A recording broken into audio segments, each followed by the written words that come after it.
अस्सलाम वालेकुम। उम्मीद है कि आप खैरियत से होंगे। अक्सर ऐसा होता है कि हमने पूरे साल की मेहनत करके और कुछ एक बर्ड जो हैं वो अपने लिए सेलेक्ट किए होते हैं कि अगले साल हम ब्रीड करवाएंगे। जब हमारी अगले साल पेयरिंग कंप्लीट होती है तो अक्सर ये देखा जाता है कि हमारे पास फीमेल्स कुछ हैं जो एक्स्ट्रा बच जाती हैं। तो पिछले साल से मेरी भी ये प्रैक्टिस थी कि जो फीमेल एक्स्ट्रा बच जाती थी उनको मैं सेल आउट कर देता था।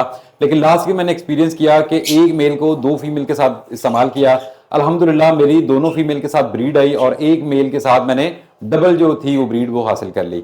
तो इस साल मैंने ऐसे किया है कि कुछ एक फीमेल थी जो मेरे पास एक्स्ट्रा बची, उनको मैंने सेल आउट नहीं किया बल्कि अपने शेड में रखा और यही प्लान किया कि जैसे जैसे ब्रीड आती जाएगी और मेल जो हैं वो फ्री होते जाएंगे तो उनको मेल को मैंने जो दूसरी फीमेल्स होगी उसके साथ पेयर अप कर दूंगा और उससे डबल ब्रीड लूंगा। अभी जो सामने आप मेल देख रहे हैं ये मेरे पास डकीनो का मेल है और ये पट्ठों से ही मैंने तैयार किया था, मेरे घर की ये ब्रीड थी और इसको मैंने एक अल्बाइनो रेड आई की फीमेल के साथ पेयर अप कर दिया। अब अगर आप यहाँ पे डेट देखें तो 30 तारीख का पहला अंडा जो था वो आया था और टोटल 4 अंडे जो हैं वो अल्बाइनो रेड आई की फीमेल ने ले किए हुए हैं। मतलब ये कि 30 तारीख का पहला अंडा और आज है 14 तारीख, तो 14 दिन हो गए हैं और फीमेल ने अंडे ले किए हुए हैं और फीमेल इस वक्त अंडे मौजूद है। जबकि मैं अक्सर देखता हूं कि ये जो मेरा डकीनो का मेल है ये यहीं पे बाहर घूम फिर रहा होता है, इसके पास करने के लिए कोई भी एक्टिविटी नहीं है। तो करना भी यह है कि इस मेल को मैं यहां से निकाल लूंगा और इस मेल को मैं किसी और फीमेल के साथ लगा लूंगा और उसके साथ पेयर अप करके इससे ब्रीड लूंगा। एक ऑप्शन तो ये होती है कि आप इस मेल को यहीं पे रहने दें और इसके अंदर से फीमेल निकाल लें और इसमें जो मौजूद अंडे हैं वो मैं किसी और जगह पे फोस्टर कर दूं। लेकिन क्योंकि मेरे पास कोई और जगह भी नहीं बन रही कि जहां पे मैं अंडों को फोस्टर कर सकूं, तो इसलिए मैंने इस मेल को यहां से निकाल लेना है। फीमेल जो है वो इसके डब्बे के अंदर ही रहेगी और इंशाल्लाह वो अंडों को सेकेगी भी और उस अंडों से बच्चे भी निकलेंगे जब, तो उनको प्रॉपर वो फीड भी करवाएगी। तो ये मेरा लास्ट ईयर का भी एक्सपीरियंस था। फीमेल ऐसा नहीं है कि मेल अगर मैं निकालूंगा तो वो अंडों से उठ जाएगी या बच्चों को ठीक तरह से हैच नहीं करेगी या बच्चों को फीड नहीं करेगी।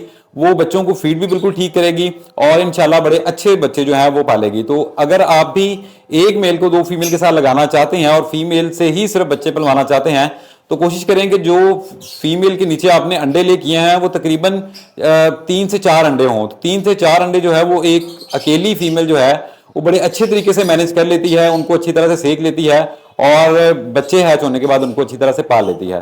तो करने वाला काम ये है कि ये जो फीमेल आप देख रहे हैं अल्बाइनो रेड आई की, इसको मैंने यहाँ से निकाल लेना है और ये वो केज है जो कि अभी बिल्कुल खाली है। इस केज में मैंने जो है वो फीमेल को छोड़ देना है। आप एहतियाती तदाबीर के तौर पर यह भी कर सकते हैं कि मेल को पहले, जो कि डकीनो का मेल उधर मेरे पास है, उसको निकालकर 1-2 दिन के लिए मैं यहाँ पे इसको छोड़ दूं और उसके बाद फीमेल को मैं छोड़ूं। या आप एक ही टाइम पर फीमेल को भी यहां से निकालकर यहां पे छोड़ सकते हैं और मेल को भी वहां से निकालकर इस केज में छोड़ सकते हैं। यानी एक ही वक्त में मैंने फीमेल को भी निकालना है और वहां से मेल को भी निकालना है और इस केज में मैंने छोड़ देना है। तो इंशाल्लाह इसकी पेयरिंग जो है वो बड़ी जल्दी हो जाएगी। जैसे ही पेयरिंग कंप्लीट होगी फिर मैं इसको डब्बा लगा दूंगा। डब्बे लगाने के बाद इंशाल्लाह पेयर क्रॉस होगा और हमारे पास ब्रीड आ जाएगी।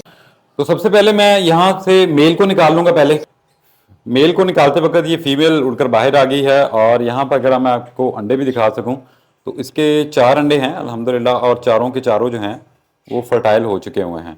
लेकिन पेड़ को मैंने छोड़ दिया यहाँ पर। अभी इसमें दाने का बर्तन लगाना है और पानी के बर्तन में भी लगाने वाला रहता है। 1-2 दिनों में ही इस बर्ड का एनालिसिस जो है वो हो जाएगा कि ये पेयर बॉन्ड होता है या नहीं होता। बस देखने वाला काम इसमें सिर्फ यही है कि फीमेल कहीं मेल को मारती तो नहीं। तो अगर फीमेल नहीं मारती और इसके साथ बॉन्ड हो जाती है तो इंशाल्लाह ये फिर बॉन्ड होने के बाद ब्रीड भी करेगी।